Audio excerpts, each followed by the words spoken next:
paz do Senhor, irmãos. Vamos louvar o Senhor nesse momento.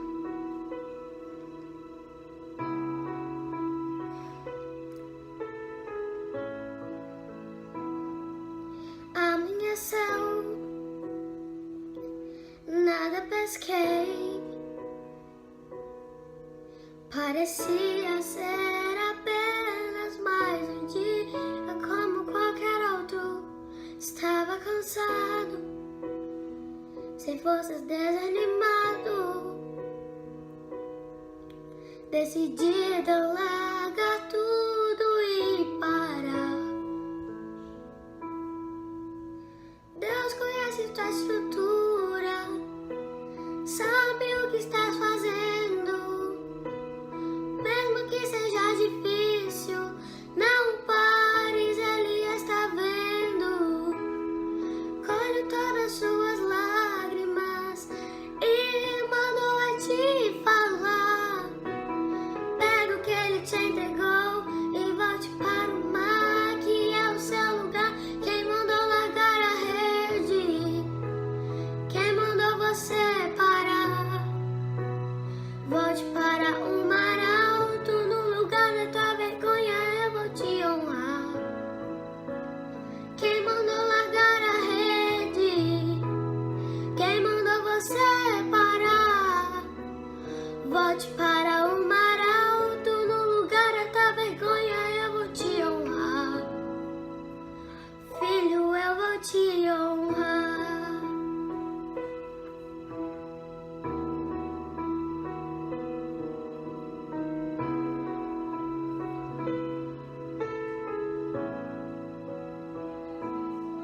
Deus conhece tua estrutura, sabe o que estás fazendo.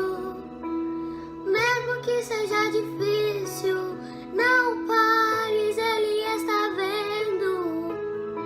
Colhe todas as suas lágrimas e mandou a te falar. Pega o que Ele te entregou e volte para o mar, que é o seu lugar. Quem mandou largar a rede? Quem mandou você parar? Volte para o mar alto, no lugar da tua vergonha eu vou te honrar. Quem mandou largar a rede? Quem mandou você parar? Volte para o mar alto, no lugar da tua vergonha eu vou te honrar. Filho, eu vou te honrar.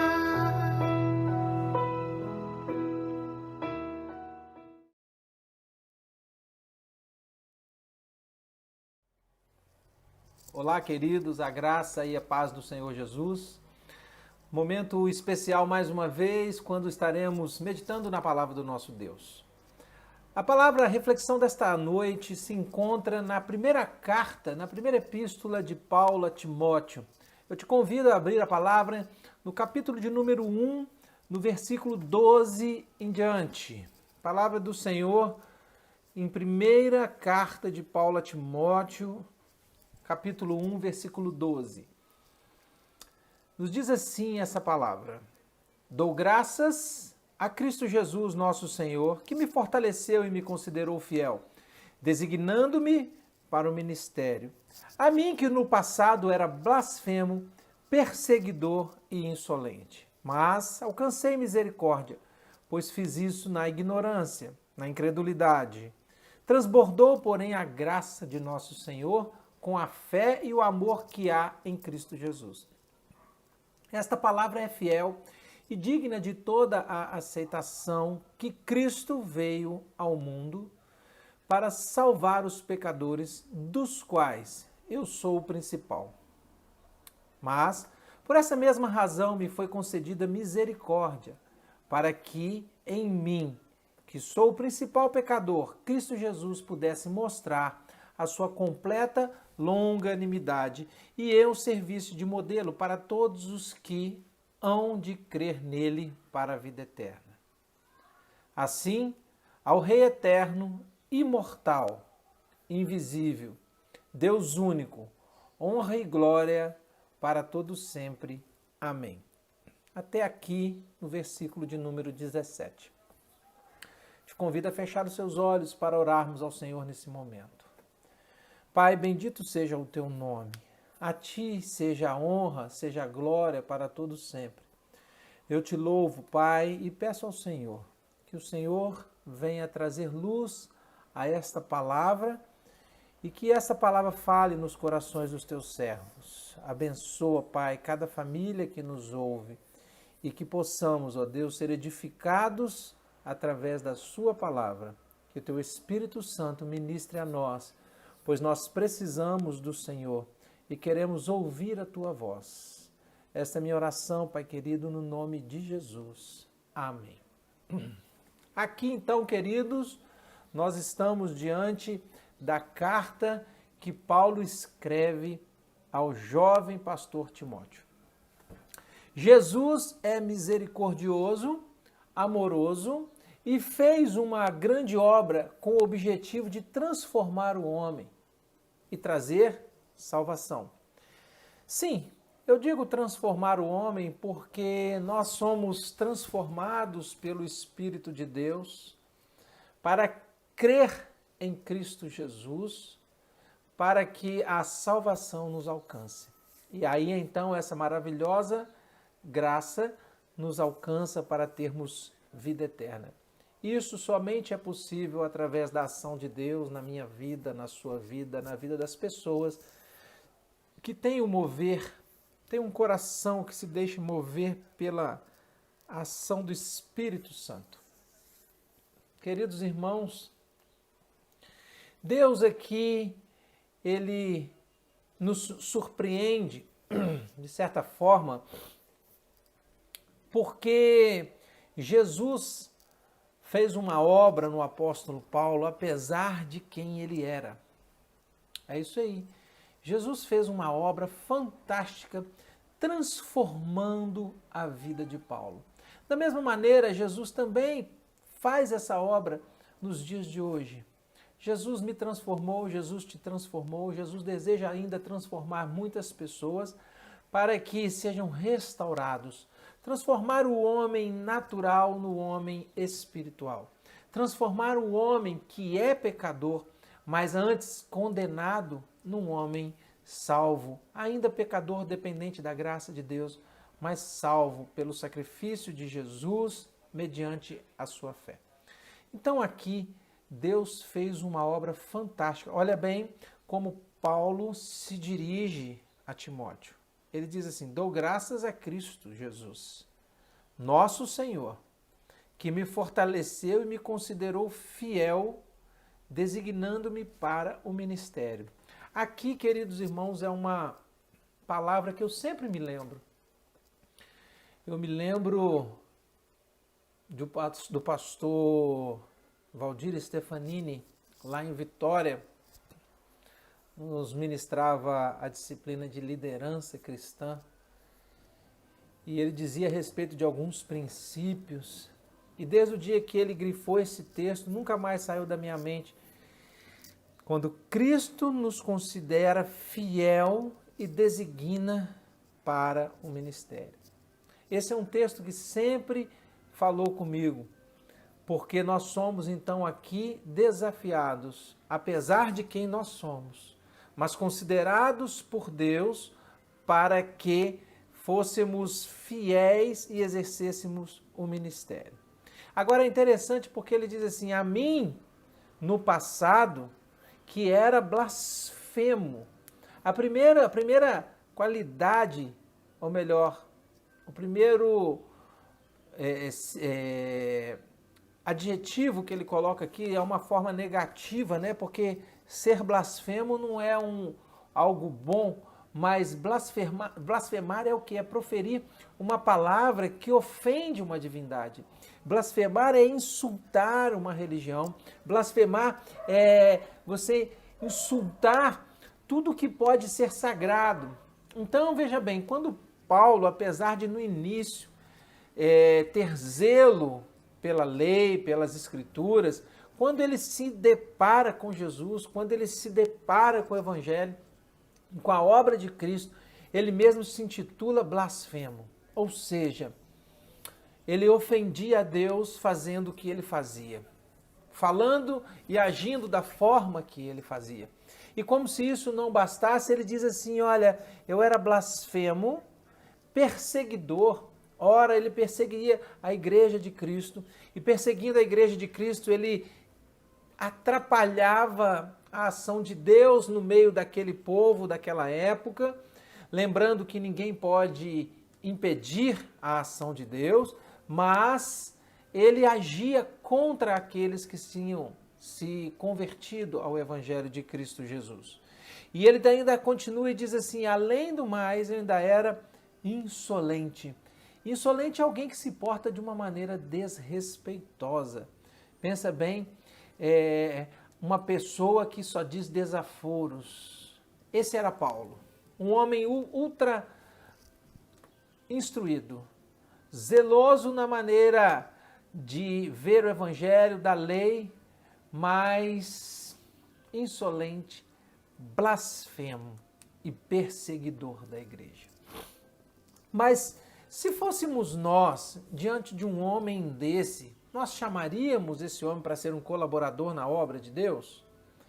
Mas foi isso que Deus fez. Provavelmente nós não faríamos, mas foi isso que Deus fez. Ele diz assim, mas alcancei misericórdia, pois fiz isso na ignorância, na incredulidade. Exato. Deus foi misericordioso com Paulo, da mesma maneira que Deus é misericordioso com cada um de nós, quando nos convida, nos chama à salvação para que possamos partilhar do reino e da vida eterna. Aqui, Deus chamou Paulo na sua soberania para o ministério, e Paulo realizou um ministério fantástico, um ministério expressivo nas mãos do Senhor, porque Deus o transformou. Então agora ele se dirigindo a Timóteo, ele agradece com ação de graças, ou seja, ele está com o coração cheio de gratidão, porque Deus teve misericórdia da sua vida e o teve como fiel e o considerou fiel para exercício do ministério. Vejam bem, queridos irmãos, como que Deus trabalha. Deus contraria a nossa lógica, Deus contraria a minha lógica e a sua lógica. Mas eu lhe pergunto, o que Deus te chamou para fazer? Essa é uma primeira pergunta diante dessa reflexão bíblica. Deus te designou para um ministério? Qual o ministério? Ministério da intercessão, da oração? Qual o ministério? Por certo que Deus tem algo para você fazer. Talvez não seja um ministério pastoral, mas um ministério que é expressivo na obra de Deus como um todo. Porque todo ministério, toda obra, pensando na unidade do corpo de Cristo, ele tem a sua valia e ele é fundamental. Ok? Então, o poder de Deus, o toque do Espírito Santo, ele é transformador. Olha, Jesus se manifesta a Paulo e ocorre ali um milagre. Jesus, que fazia milagres com as pessoas, fez naquele que era o perseguidor da igreja.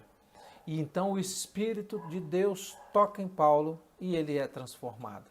A misericórdia do Senhor alcança a vida do apóstolo Paulo.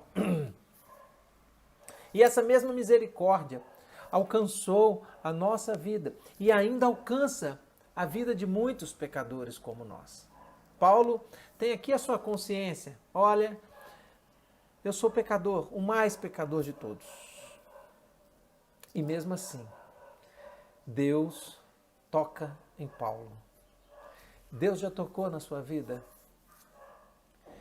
Você já teve uma experiência com o Senhor de forma que antes você era uma pessoa e agora você foi transformado por Jesus? E Paulo está bem ciente aqui, porque ele diz assim, olha, transbordou, porém, a graça de nosso Senhor. Porque a graça não é algo que nós merecemos. A graça é algo que Deus dá às pessoas. Não é pelo nosso mérito, mas é pelo amor de Deus. E aí, então, Jesus, com a sua fé e amor, nos transforma pela sua graça. Bom, em primeiro lugar, o poder de Deus, o toque do Espírito é transformador. E ele continua desejando transformar pessoas e tocar em pessoas para que alcancem a salvação. Em segundo lugar, Jesus com sua fé e com seu amor nos transforma pela sua graça. Veja bem, porque o texto diz fé e diz amor, porque se não houver amor, como olhar para seres tão pecadores e imperfeitos como nós e ainda assim oferecer da sua graça salvadora? Somente o amor pode fazer isso. Vale lembrar que o Senhor nos vê além daquilo que nós podemos enxergar. Vale lembrar que o Senhor não nos olha hoje perdidos, mas Ele vê o potencial que temos para transformação, Ele vê o potencial que temos na conversão e o que Ele pode fazer com esses que se colocam na mão dEle para serem usados e transformar o mundo da época. Os discípulos, os apóstolos, eles transtornavam o mundo da época. Não é porque eles faziam baderna, de forma nenhuma, muito diferente, é porque eles iam e chegavam com a mensagem de vida e mudavam a realidade das pessoas que estavam ali próximos deles. Os grandes avivalistas chegavam nas cidades, os bares eram fechados, as casas de prostituição eram fechadas, porque o Espírito Santo de Deus vinha de uma maneira tremenda e tocava o coração daquelas pessoas. Porém, hoje, cada vez mais os corações estão endurecidos. As pessoas estão enclausuradas em si mesmas, enclausuradas no seu autoconhecimento, e o coração vai se endurecendo de forma que o Senhor chama, o Senhor anuncia a palavra e elas continuam endurecidas, mesmo diante de tantas circunstâncias difíceis, mesmo diante da morte à sua porta, elas não querem dar ouvidos ao Senhor. Eu conversei com uma pessoa ontem e ela disse assim, engraçado, parece que Deus está num silêncio tremendo, né? E eu pensei naquilo, e eu falei, pode ser, mas pode ser também que a gente aqui não esteja ouvindo a Deus. Diante de todo esse contexto que vivemos, pode ser que Deus continue falando e a gente não esteja ouvindo ao Senhor. E aí eu disse, as pessoas não querem mais saber de Deus. A maior parte das pessoas está sofrendo e não se voltam para Deus, não se quebrantam para Deus. Nós estamos vivendo esse tempo de pandemia e as pessoas continuam na orgia dos seus pecados, não se importam com as autoridades e levam a vida como se Deus não existisse. Talvez Deus esteja até realmente em silêncio, mas Ele não está cego para o que está acontecendo. Ele não está surdo que não esteja ouvindo as orações dos seus servos. E eu digo a vocês, temos experimentado o poder de Deus no meio desse caos. Quando Deus tem sustentado o povo dele, queridos irmãos, Deus tem sido fiel ao seu povo. Mantenha-se fiel ao Senhor, à semelhança do apóstolo Paulo, consciente da sua e da minha ignorância, consciente de que nós somos pecadores, mas ainda mais cientes da fidelidade e do amor que há em Cristo Jesus, que guarda os seus, mesmo diante dos perigos. Queridos irmãos, vale a pena servir a Jesus, vale a pena receber de Deus o toque do Espírito, para que a gente possa viver uma vida transformada por Ele, uma vida esperançosa na salvação que Ele pode nos dar. Não perca a oportunidade nem de receber a palavra de Deus, nem de doar a palavra do Senhor. É isso mesmo, nós somos receptores e doadores. E quanto mais a gente doa, mais a gente recebe dessa palavra e a ministração do Espírito Santo. Então, nós precisamos reconhecer a nossa condição para que Jesus nos transforme. Não, eu já recebi a Jesus, já sou um salvo em Cristo Jesus. Sim, mas a cada dia nós precisamos pedir a Deus a consciência do nosso pecado e pedir perdão a esse pecado para que Deus continue nos transformando. E assim o nosso processo da santificação esteja caminhando de uma maneira até rápida para a glória de Deus e para o nosso bem. Então, justamente por isso, porque nós somos pecadores, é que nos foi concedida essa misericórdia. Jesus é misericordioso, Jesus é amoroso e por isso somos resgatados pelo seu sacrifício, pela sua graça. E essa palavra é fiel e digna de toda aceitação. Olha o que Paulo diz a Timóteo, que Cristo Jesus veio ao mundo para salvar os pecadores, dos quais eu sou o principal. Olhe a clareza de mente de Paulo quando se diz blasfemo, perseguidor, insolente, principal pecador. Em primeiro lugar, nós devemos nos aproximar do Senhor, quebrantados, conscientes de quem nós realmente somos. Porque quando nós descobrimos quem somos, fica mais claro ainda quem Jesus é. Quando nós descobrimos quem somos, pecadores, nós estamos diante de um Jesus santo, de um Deus que é santo e que é justo, mas que também é amor e também é misericordioso, por isso ele nos resgatou. Por isso ele pagou aquele preço. E ele diz assim, olha,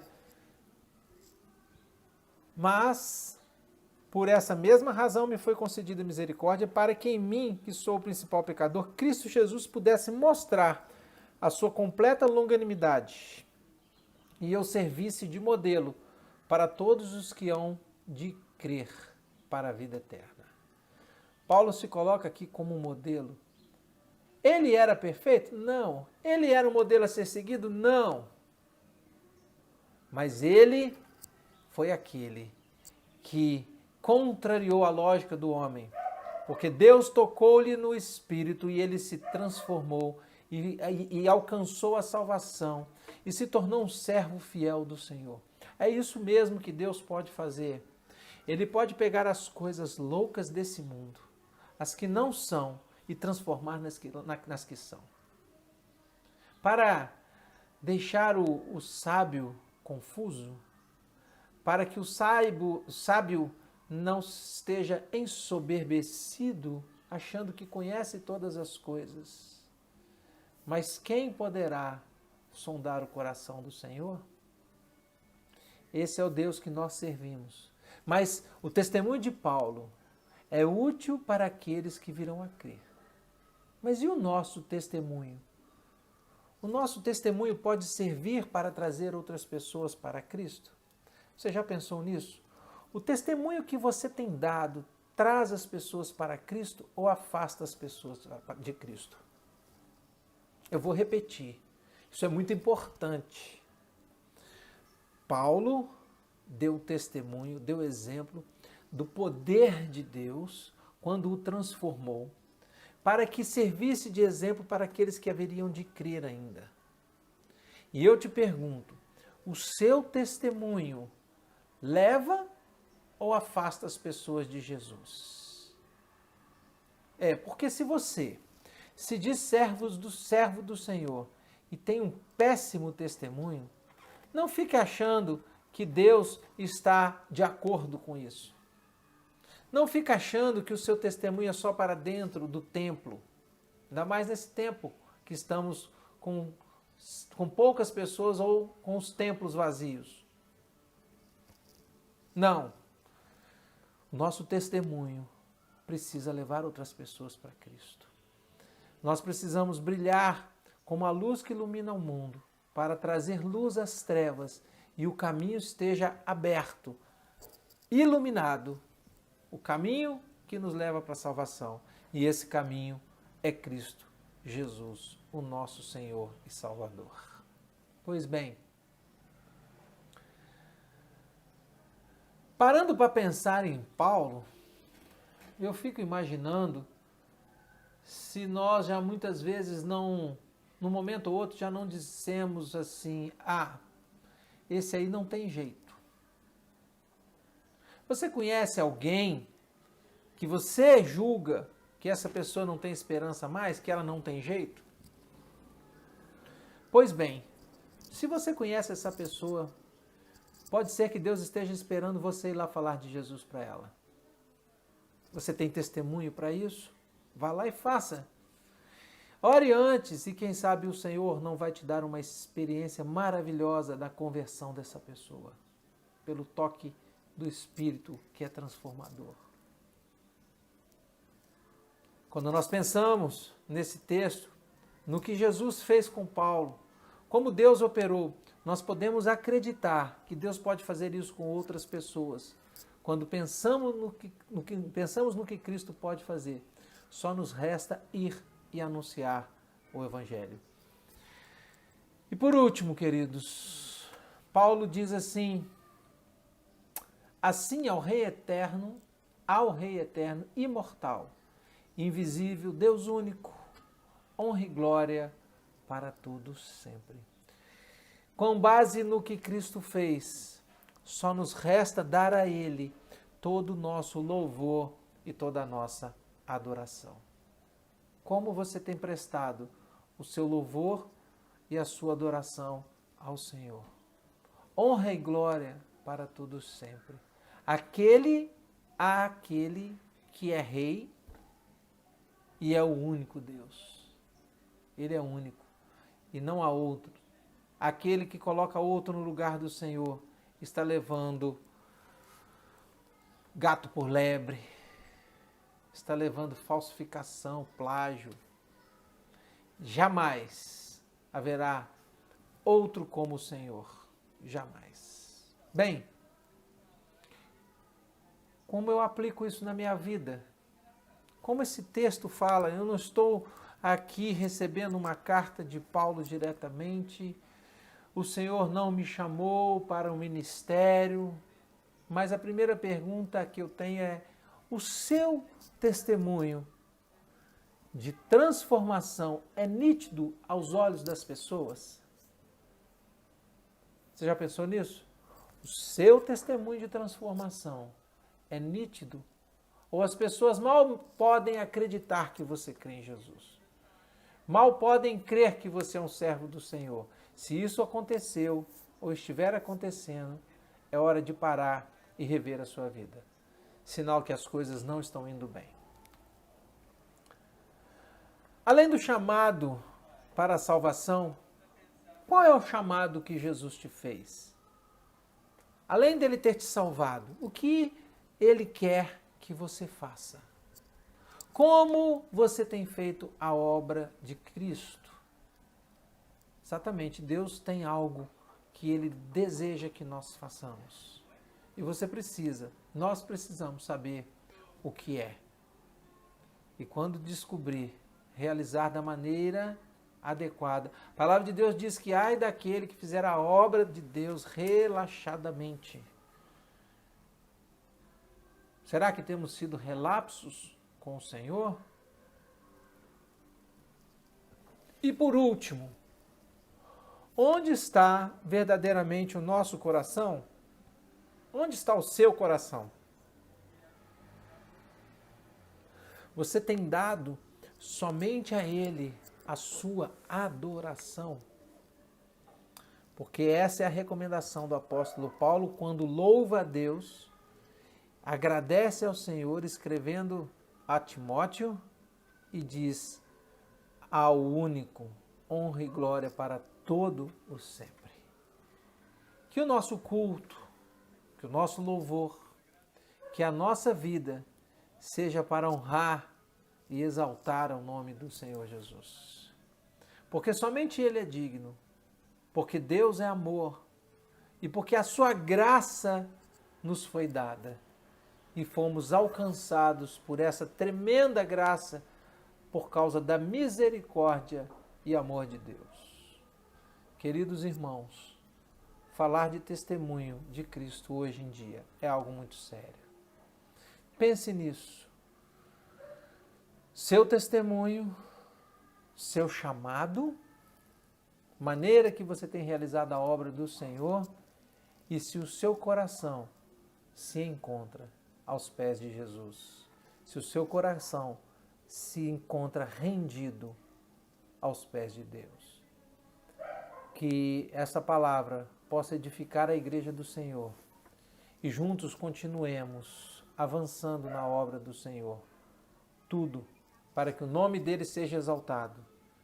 Mas anuncie essa palavra, porque ela é vida. Porque Deus, apesar de você, apesar do seu pecado, apesar de mim, apesar do meu pecado, continua chamando os pecadores para a salvação. E Ele conta com a sua igreja nesse processo. Deus te abençoe grandemente.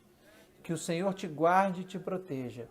E que essa palavra esteja viva no seu coração, para a glória de Deus.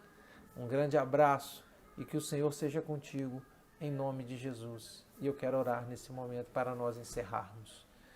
Pai, nós bendizemos ao Senhor, porque o Senhor é o nosso Deus e o Senhor tem sido fiel. Te dou graças, porque a Tua palavra foi nos deixada e que essa palavra cada dia nos traga vida pela ação do Seu Espírito. Perdoa os nossos pecados, ó Deus, e continue contando conosco em nome de Jesus. Amém. Deus lhe abençoe grandemente e até a próxima reflexão da Palavra de Deus. Um grande abraço.